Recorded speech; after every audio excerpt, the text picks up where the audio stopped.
Hi folks. It can be difficult and frustrating trying to get a book published, and I know that a lot of aspiring authors are very keen to get insights into how best to go about it. So I've put together 5 quick tips. They're by no means exhaustive or comprehensive, but 5 ideas that I believe will help you in getting your book published. And this is particularly for non-fiction, business books, lifestyle books, motivational books, that kind of thing. And the first tip is try to move the body of knowledge forward. So whatever field or industry you're writing about, whatever idea you're writing about, try to find a way to move that body of knowledge forward or something new about that world. Now, you may have one strong unifying idea that does move things forward, or what you might do is take all of the latest research and come to new conclusions. That'll help too. But in terms of selling to a publisher and having a book that is worth people's while, try to move the body of knowledge forward. Number 2 is try to get your writing to the highest standard possible. As a professional speaker and as part of the industry, we often look at each other's books and manuscripts and so on, and I've had a lot of people send their manuscripts on to me. And I must be honest, I'm actually quite surprised by how often the very first page has spelling errors, looks like the author has written it and never read it again.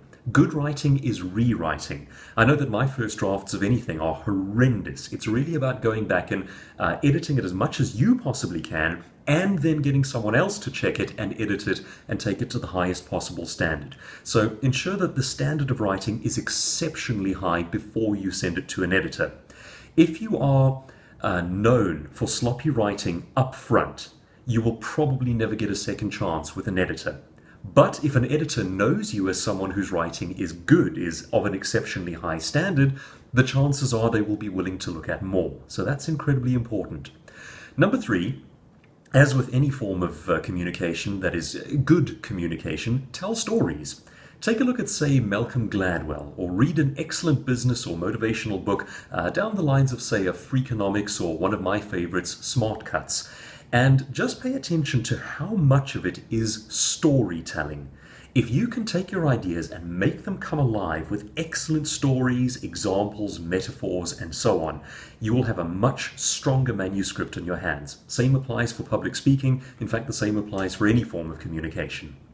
Number 4, can you make your book very specific? By that I mean, try not to write something that is generically about a topic. I have 2 books on public speaking, and one of them is very generic. It was titled 50 Ways to Become a Better Speaker. It's all things to do with public speaking, and it's okay. But I'm more proud of the newer one, which is How to Make Your Point Without PowerPoint. Now, it's also about the world of public speaking, but it's more specific. It's wrapped up in a specific thing.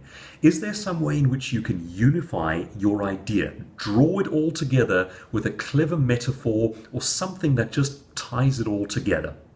Number 5, sell the publisher on your ability to help sell the book. At the end of the day, a publisher is a business. They want to know that you are able to join in the PR, do radio and television interviews.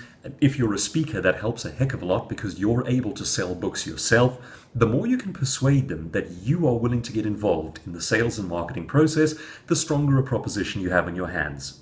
Well, I hope that helps, and if you'd like to read any of my articles, please check them out at www.douglaskruger.co.za. And otherwise, keep on writing.